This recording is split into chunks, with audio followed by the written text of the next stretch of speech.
Welcome, everyone, to the Service Lounge. I am your host, Brandon Nixon, and today we are going to be doing something a little bit different on the episode. I think this is episode 18 for us. And so I just want to, before we jump in, just say a big thank you to all the support. As we're closing out 2025, I cannot thank the industry enough, as well as our connections on LinkedIn, YouTube, Apple Podcasts, who have really helped to propel this, but not for promoting the podcast, but just promoting improving the industry. So, what we wanted to do with this episode this month is, of course, we're in the middle of the holidays, it's the end of the year, people are wrapping up their budgets. We really wanted to make a down to earth background overview podcast, give you guys a little bit of a background of who I am, a little bit of a background of why we even started the podcast and our company and what we're doing. And so today is a solo overview with me walking through some of my motivations as to why we're doing what we're doing, as well as where I think the state of the industry is at today, and give some more insights from there. So I didn't want to we have some really high caliber individuals that we're going to be having as hosts on the podcast for the new year. And I didn't want to put somebody in the, hustle and bustle of the holidays where it may not get the attention that it needs and the industry may not absorb it as much. So if you're interested in the podcast, you like what you're getting here, I just want to say thank you and stay tuned onto this episode because really I'm going to be walking through where we started, why we're here today, what we're doing, and what our overall vision is. I think a lot of people know either me, they may know our CEO, Curtis, they may see me on this podcast, but they don't know the background. They don't know why we're here. They don't know where we got started and how this whole idea of update promise and helping the industry even got born and raised. So again, appreciate everybody's support. But what I'm going to do is just, talk with you guys today. So, I've been in this industry my entire life. And when I say that, I truly do mean it. I was born and raised. And for many of you who don't know this, we as Update Promise, our family, we started in the collision business. I was set to be fourth generation with our collision center. We owned a collision center down here in Southern California. And that was our entire business, our entire life. I grew up in the collision center, learning just about everything that you possibly could, from starting of sweeping the floors and cleaning, scrubbing floors, to organizing the bays for the technicians, to detailing cars and washing cars, doing yard work outside the building, filing paperwork, to then actually learning how to work on some of these vehicles. I started very young. I think I was at the age 7 when I became a certified welder. At the age of 9, I became a shark technician, which I don't even think those shark machines are even used anymore. But back in the day, it was a frame measuring technology to identify if there was any frame damage on vehicles. And really have just learned and been around the business and automotive my whole life. And what I've loved about this industry is number one, it's cutthroat. Everybody's working their butts off. Nobody is looking for a handout. And I still see that on the service side of the business. Everybody is working their tails off. Every GM who's gotten to where they're at has either started as a sales rep and worked their way up. And it's all about hard work, which has got me motivated. And I've always been ingrained since I was a kid, from my grandfather to my father right now. And, everybody along the way have really taught me that you don't get to where you're at just because. You get there by working hard. And that's really kept me motivated and gotten us to where we're at today with our company here. So a lot of people always ask, like, the idea of Update Promise, where did Update Promise come from, right? And how did we even come into the industry? A lot of people, especially in service, felt like we came out of nowhere. And there's still a lot of people who don't even know our name. And today we have 9 OEM programs that we're a part of. We're the standard for fixed operations on changing the customer experience. And I will tell you, it came with a lot of darn failures to get to where we're at today. The idea of Update Promise actually started very, very early. I was young in high school. I actually was entering into high school, and a lot of people don't know this story, but there's a reason. There's guitars always behind me, whether I'm at my home office or my work office. But I got put into a guitar class and I didn't know how to learn guitar. And of course, with our connections in the collision industry, my dad was like, all right, well, if that's the elective you got put into, you're going to dive in, you're going to learn guitar. And he said, I think I know somebody who's going to be a part of a guitar club down in Riverside, California. Let's take you over there. Maybe it'll be something that you're excited about. So my father, myself, and one of my best friends, we went to this super cool guitar club. And of course, they had every kind of guitar you could imagine, from very high end, super expensive, signed guitars, historic guitars. And being a young kid, I wanted the best of the best. It was, oh, I want that. And I want that. Me and my friend both did. And I still remember today, we were there for a few hours looking at guitars. We left to go get food and we ate at a Wiener Schnitzel. And as we're sitting there, my dad's talking about like, oh, you guys really like the guitars, this and that. And he challenged me. He said, well, if you want to get those nice guitars, come up with an idea, come up with a business plan that's going to help improve our collision center. And I will tell you, back then was right when, iPhone applications weren't even a thing. They were just now becoming like early betas. And we said, you know what? Smartphones are becoming more and more prevalent. Let's develop an application that's going to help improve our business. And that is where the original idea of Update Promise began. My friend and I, we created a wireframe for a platform that was originally called Auto Accident Kit, which would help and direct individuals who got into a collision on what they need to document. How many times are you out there, for instance, you get into an accident and you're so frantic that you forget to take the pictures. You forget to get the right information on the insurance, right? So we said that would be good for the consumer, but in turn, we can generate leads for our collision center if we make it to where direct referrals, we get the insurance companies involved. And that really sparked some ideas in my father where he was willing to invest and build that idea. And those were just the starting points of Update Promise. And it's funny, as I say that, that's nothing really of what we're doing now. It just has evolved into what's going to improve our business consistently. We moved into automated customer communication, survey providing, to now us doing a full customer experience and service. So it's been a very long journey. Now, one story I'll share with you guys is the idea is just a dream until I make it reality story. And there's very few people who have heard this in the industry. A lot of people who are close with us know this story. But after we left that guitar shop, we didn't get our guitars. But my dad was really motivated with the idea. So we developed a wireframe and built the business plan. We went and started sourcing with development to find out we can get the stuff built. And while we had our collision center, my father really sacrificed and built the business and started to build that business that first year. It was a risk, an investment.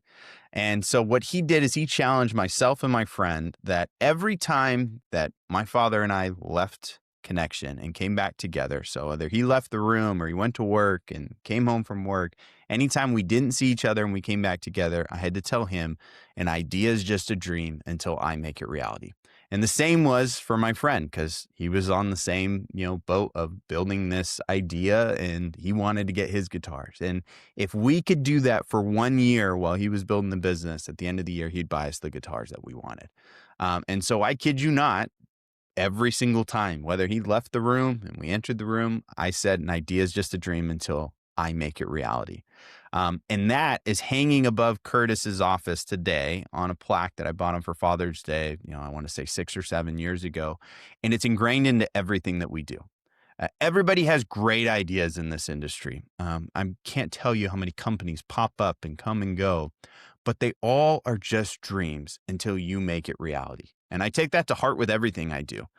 All of us can be ambitious and think that we have the best ideas of what we can do, but an idea is always just a dream until you individually make it reality. Nobody else is going to do that for you. And that's exactly one of the main motivators of why we've even gotten to where we're at today. And I will tell you, at the end of that year, my father will say this story, Kurt will say this story all the time, that the business, we were getting things going. We were honestly running out of money. Things weren't going well. And he was coming home from work, turning the key on the door, ready to tell my mom that, hey, I lost all the money and, we just got to abandon the idea and move on and just focus on our collision center. And I failed. And as he's turning the key in the door, my friend was outside with all of our neighborhoods. We had friends all around the neighborhood, kids. We were always playing football, basketball outside. Rallied up all the kids, just turned the corner, happened to turn that corner, and about 10 or 15 kids yelled out, "Kurt, an idea is just a dream until I make it reality." And he said, "You know what? I'm not going to quit today." And so he chose not to. And the next morning was when we went from 300 collision centers to over 3,000 collision centers. We landed our first insurance deal, and it was all just off of fate moving us forward. And so when I say we land our first insurance deal, a lot of people don't realize in collision, Update Promise is a big name. We set the standard for collision on customer communication, as well as surveys, and we help to improve the net promoter score of collision tremendously just by making sure that our advisors, our writers, were keeping customers informed. Hence the name Update Promise. The reason we're called Update Promise is we want to update the customer on the promise that we gave them when they dropped off their vehicle. We actually became mandated by 8 out of the top 10 insurance carriers, where if, for instance, if you got into a collision accident within the last 8 to 10 years, if you got a text message with the survey or a text message with the status of your vehicle, I'd say 99% chance that that came from Update Promise. We went from just a few hundred collision centers using our store and our peers to, at one point, we were up to 14,000 collision centers around the nation utilizing our platform. Now, of course, as we were growing this business, I was young in school. I was out in college, and when we decided that we were going to pivot into the automotive service space was right around 2015 to 2016 is when we had all of our collision centers were part of big automotive groups that came to us and said, you know what, there's a value in what you guys are doing in collision. You need to do it in service. And if you guys can execute what you did in collision on service, it would be a killer. And of course, we made the mistake of thinking, great, we flip on over, we can just dominate the industry like we did in collision. And that was definitely not the case. We did some studies for about a year to find out like, hey, what's it going to take to get over into service? A lot of our collision centers were owned by automotive groups. So we figured that would be a solid transition over for them to start using. We just needed to get some of the DMS integrations. And my father came to me, I just finished my third year of college. I was in summer between junior year and my senior year in college. He came to me and he said, you know what, we're launching into the dealership space. How about you come on full time and lead that division? And I said, why? I'm doing great in school. I'm having the time of my life. It makes no sense for me to jump out of school. And he's like, I know, but we only have a small window to go and do this, and let's go jump in and do it. And if you're not willing to do it, then unfortunately I got to have somebody else come out and lead it. And I want you to come out and lead it. And he put his faith in me. And I remember going back to my roommates, my girlfriend at the time, who's now my wife, and just walking through the scenarios and going, I don't know if I can make the leap of quitting college to go do this. Maybe this isn't what I want to do, right? Long story short, best decision I ever made in my life was quitting school that summer and coming on full time to work. I remember talking with my fraternity brothers going, all right, as I get this off the ground, I know these are my core guys that we're going to bring in and we're going to come in and dominate the industry. I was very young, very inexperienced to know how to lead a full division. And I was the first one door knocking on doors for dealerships. And this was back in 2016, 2017. I will tell you, that was some of the hardest years. And I say that because this year is probably one of the hardest years I've ever had, because every year is never easy. But I remember crying, leaving a dealership, just getting doors slammed in my face time and time again. We were came out with our texting solution for service. And we just thought that we can come out, provide our texting solution the way that, we had it in collision. And it just wasn't there. It wasn't what it needed to be. We failed. We failed time and time again. The beauty is we had the motivation and we had the trust in ourselves that as long as we worked hand in hand with our dealers and listened to them, we can build what the industry needs. And that's exactly what we've done. There's nothing inside of Update Promise that you're going to see that we have not built from the ground up with our in-house developers. based off the feedback from our dealers. And I will tell you, it's a lot of failure. I see all these companies popping up. I'm sure many of you guys have heard me say that, AI companies are popping up like weeds in a garden. And because they're just everywhere you turn, there's a new AI company popping up.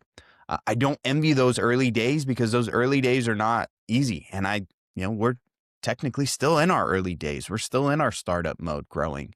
And it's a tough road. But what I did is I went and I built my team. I built my team that would help us to grow our client success, our implementation, our sales team around the nation. And we started to get some really, really good traction because we listened to our stores. Uh, in this industry, the one thing that I've learned most is products are always going to be products. You're always going to have tools or softwares out there. There's always going to be this next new shiny thing, which is great. I'd love to always be that next new shiny thing. I love to always be ahead of the curve there. But people don't buy our product because our product is good. They buy why I do what I do. When I meet with dealers, when I meet with managers and I review my product, I can get a lot of wows, and that's great. That solves this problem. And when I get the question, why should I work with you, or why should we choose you and not one of your competitors? My answer is always us. It's our people. It's our support. Because I've been there. We've been there. We've been in our collision centers working with vendors where we don't get the support and we're just another number. And it's just, yeah, here it is. Here's what you have to do. Or the insurance companies told us, or the OEMs told us that we had to do this. And it is what it is. And that's not who we are. That's not ingrained into our soul. That's not ingrained into our passion here. We want to support our customers, listen to our customers. And to be quite honest, we wouldn't have the full suite of service products we got today if we didn't listen to our customers. So it's a little bit of a different mindset. I will tell you, it takes a lot of money to fail and to develop. And, I will say you always hear and everybody always tell you, fail forward, learn. And when you fail, it's a best lesson. And I agree, but it doesn't discount how hard it is. Any person out there going through building their business right now, in whatever stage it is, especially if you're not just a large corporate conglomerate, having your own business and running your own business and actually going through the struggles is one of the hardest things you're ever going to do. And I had to learn very quickly, especially, as I was growing this business early on with my family and, with my friends and, our connections in the industry, while I'm, getting married, deciding to have some kids and going through some very large life changes, it was very difficult to find that balance and to identify, where am I going to put my focus? And when I come home, do I have my mindset here? When I am at work and just got absolutely obliterated by a dealer, yelled at by a GM, told me, someone's told me plenty of times how you guys are a beta program and you guys shouldn't be doing this, and being told no, and then being able to come home and put a smile on my face for my wife and my little young one, right? It's not easy to do. And a lot of dealers don't see that side of the business. And that's part of why I wanted to kind of share this, is so you guys can hear and see our journey. When we started building our solutions, we said that the average dealer was using anywhere from, still today, 3 to 6 vendors in service. And they all create convoluted workflows of, I got to jump from this tool to this tool to this tool. And not to mention, they all have different communication channels out to the customer. So the customer doesn't even know how to engage with the dealer. And we said, that's a problem. We got to solve that, bring it into one. And we know there's been plenty of providers who have tried to do that. But the problem is they're all large conglomerates and they all go purchase a product. They purchase a scheduler, they purchase an MPI, they go purchase a payment solution. And then they, as I use my term, they Frankenstein it together. And it walks a little weird. It doesn't talk right. It doesn't integrate well. That's exactly what a lot of the companies have done in the industry that has turned off service. That's why service managers are so leery about what tools I pick, because they don't trust. The product presentation's great, but when I start to use it, it's not the same. And so by us building it in-house, it's cost a lot of money, but it's been well worth the investment, because we built a solution that from every department has been smooth, right? And we haven't always been. And we still aren't today. We've got plenty of our issues that we have today, just like any software will, with bugs and enhancements that we need and this and that. But we're constantly developing and innovating in a way that we're listening to the dealers and we're listening to what the customers actually expect. And that's what I love about this business is that I can actually put full focus into building a specific portion of our platform alongside one of our dealerships who's actually going to use it and a service advisor who's actually going to use it. And then when we apply it in the industry and we get back feedback that like, yeah, that actually improved my day and made me more efficient. And as a result, customer experience and customer satisfaction went up. And guess what? We're making more money. That's the enjoyable part about all of this. And so I will tell you through COVID, some of our rough years that, as every business did, but COVID was actually one of our most successful years. It was a pivotal point for us where we determined and we identified that we need to work closely with the OEMs to make sure that they're in alignment with what is actually happening in the store.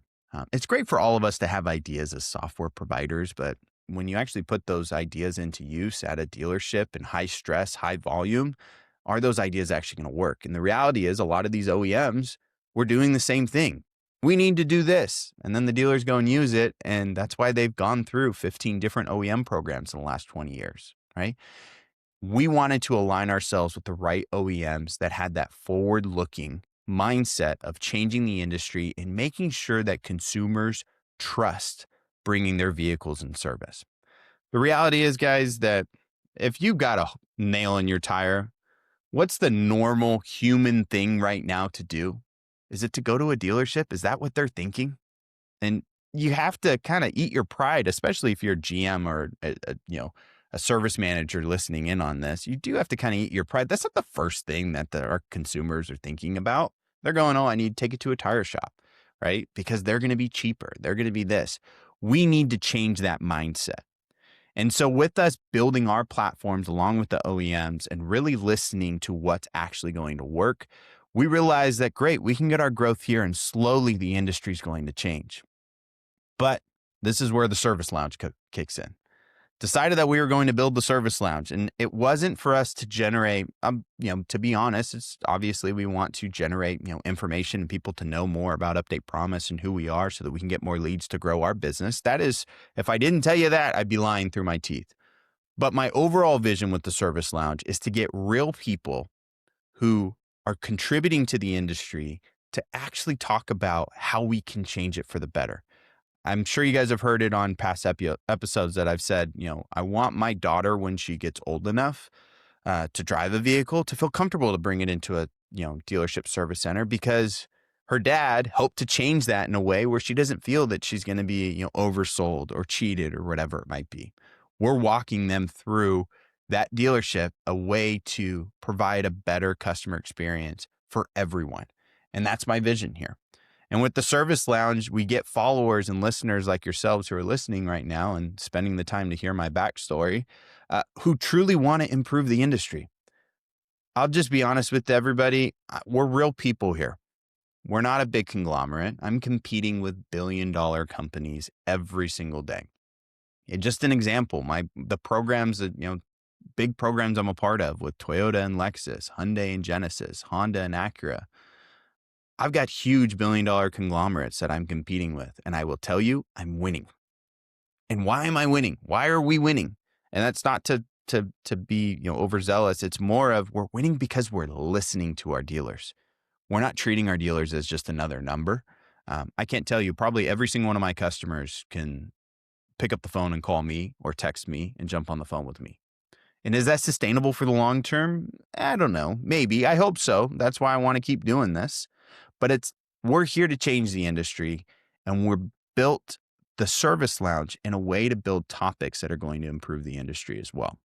So, of course, like I said, when we're in the middle of the holidays, we're going through here, I wanted to share a little bit of the background of who we are and our story. And I probably didn't do it as well as I should. But so that everybody who listens on knows that our motivation here, especially with the service lounge, isn't just to raise awareness of our product or our platform. It's to really raise awareness of what the customers expect. and how we can deliver on those customers' expectations. Um, the reality is 90% of the big software companies out there are being run by much older generation than what the consumers are actually showing up to these dealers at, right? We have a huge shift of consumer age ranges that are showing up, that are driving vehicles now, whole new generations, and they come with a whole new set of expectations. And so we have to put ourselves in their feet, in their shoes, to understand what they're going to expect when they show up for service. And that's part of where we've always, especially here at Update Promise, I need to keep that young mindset and put myself in those perspectives so that we can deliver a product that's going to make sense. And it's not only for the consumer, but the people who are going to use my product, right? We're starting to see younger and younger technicians. They have a whole bunch of different expectations. Younger advisors, younger parts advisors, they have a whole different set of expectations because they're using technology in different ways than we have ever used it. And I say we because, I've been doing this for quite some time, but at the same time, I'm still the young guy here, trying to keep touch with all of the new technologies. And so if we as an industry aren't willing to adjust, we're all going to fall behind. And we won't ever be able to get over that stigma of a car dealership's too expensive. They don't care about you. Their communication's horrible, and it takes way too long. Those are standard complaints about automotive, and we still are, for I think it's 9 years in a row, we're the number one consumer complaint industry is automotive. I want to change that. And hopefully at the end of my run of doing this in automotive, that we can knock down a few spots where we're not number one in consumer complaints. Maybe we're down to number 6, number 8, or off that list. That's my overall goal. So I just, again, wanted to jump on here, share a little bit of a background of who we are, give everybody who listens on a big thank you, because we couldn't do this without you guys. I will be honest, I don't like doing podcasts and speaking and doing public speaking. A lot of people are like, well, you're comfortable when you're speaking like this. I don't like putting myself out there. I do it for the betterment of the industry, because I like to think that we attract good people around us that can help and improve the industry. And I think there's huge value there. And so I wouldn't do this if we didn't get the support. I wouldn't do this if we didn't see that it was taking an effect positively on the industry. I get reach outs consistently from people saying like, hey, I took this little bit, applied it at my store, and it's really made a difference. If one person, based off what we say on this podcast, if it can make a difference in their day, at their dealership and improve the customer experience there, to where that manager's life's a little bit easier, so when they go home, they can have a better day with their family, then I couldn't be more fulfilled than that. Because I understand the struggles of coming home every single day and trying to fill my energy. And when I've gone through the toughest day, got my butt kicked, coming home and having to fill up your bucket and give it all to your family and kids after those long days, I'm not the only one just going through that. That's everybody in this industry. That's the service management team, the service advisors. So if anything that we do here to share to the industry can improve that, to where a couple people can come home and have a much better dinner with their family because they actually were able to improve their stores and make their day a little bit better, then I think we did okay. So again, I just wanted to say thank you to everyone, and hopefully this wasn't a big waste of your guys' time. And we're in the middle of the holiday season. Christmas is coming up. If for everybody listening on, I hope you guys all have a happy holidays and a Merry Christmas and a great new year. Let's start thinking forward, set ourselves up for success in 2026, and make sure that you guys are always thinking about the consumer first. Because I can tell you, if you focus on executing on the customer expectations, everything else will fall in place. You will continue to make more money. Your stores will stay open. Your drives will be filled. And you'll have a much better time coming back home to your family at the end of your day. So I appreciate everybody's support. I hope everybody has a great new year. And we will see you next time on the Service Lounge.